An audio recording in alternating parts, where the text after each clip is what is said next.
The Galactic Academy's Xenobiology lecture hall buzzed with the usual cacophony of translators working overtime.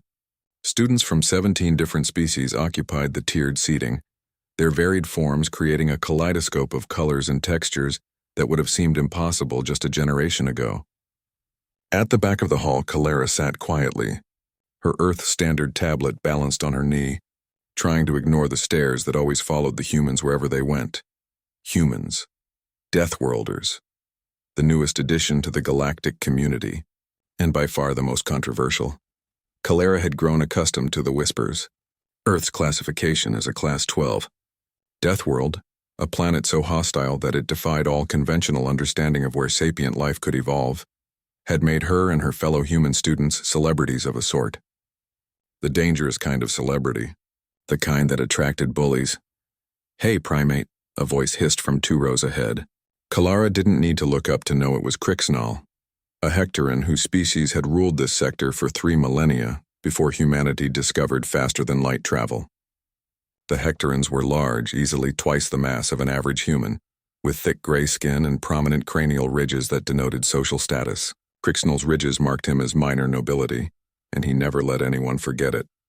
Kalara kept her eyes on her notes. Beside her, Hunter tensed, his jaw clenching. They'd both been warned by the human ambassador, do not engage. The political situation was delicate. One incident could derail Earth's integration into the galactic economy. "I'm talking to you, Softskin," Crixnall continued, his voice louder now. Several students turned to watch, their various sensory organs focusing on the brewing confrontation. "I asked you a question in the Commons yesterday. Ignoring your betters is a grave insult in civilized space." Professor Ventala, a serpentine slith, continued her lecture on carbon-based biology, either unaware or deliberately ignoring the disturbance. The slith were known for their non-intervention philosophy. Kalara finally looked up, meeting Crixnall's 4 eyes with her too. "I wasn't ignoring you. I was busy." "There's a difference." A ripple of shock went through the nearby students.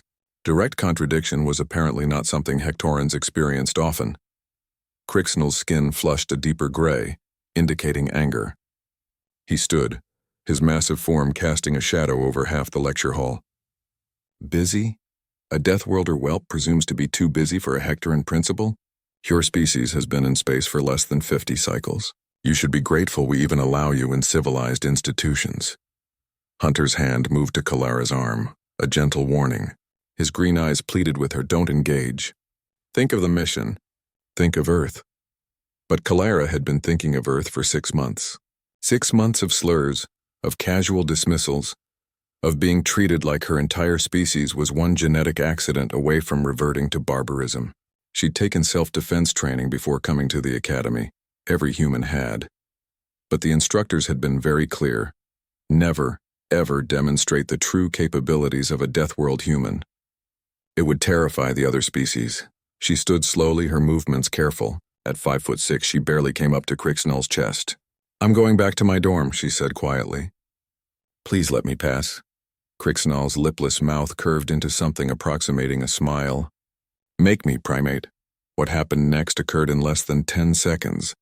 Though witnesses would debate the exact sequence of events for years afterward, Crixnall's massive hand shot out, striking Kalara across the face with what he clearly thought was a casual blow, the kind of dominance display common in Hectoran society, meant to humiliate rather than seriously harm.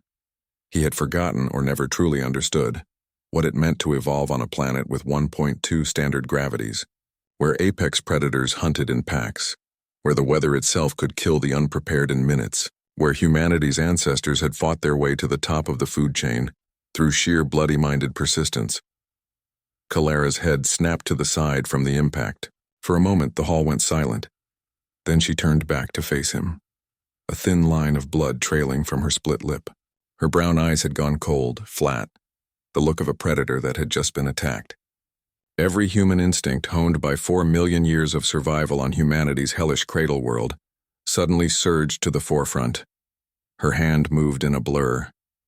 The palm strike caught Crixnall directly on his nasal ridge with the full force of death, world-evolved muscle density and bone structure. The crack echoed through the lecture hall like a gunshot. Crixnall's ridge, a structure that had taken his species millions, of years to evolve as a display feature, and minor defensive adaptation shattered. Blue blood sprayed. He staggered backward, his four eyes wide with shock and agony, crashing into the seats behind him.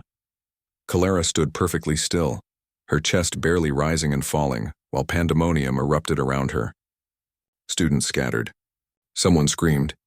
Hunter was beside her in an instant, his hand on her shoulder.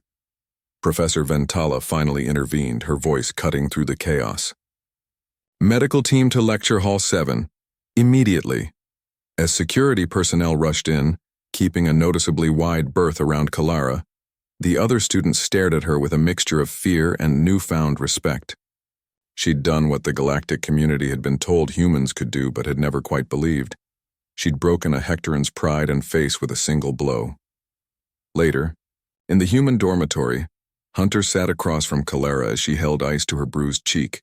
"The ambassador is going to kill us," he said, but there was something like admiration in his voice. Clara smiled despite the pain. "No, they're going to learn. We didn't claw our way to the top of Earth's food chain to be anyone's punching bag."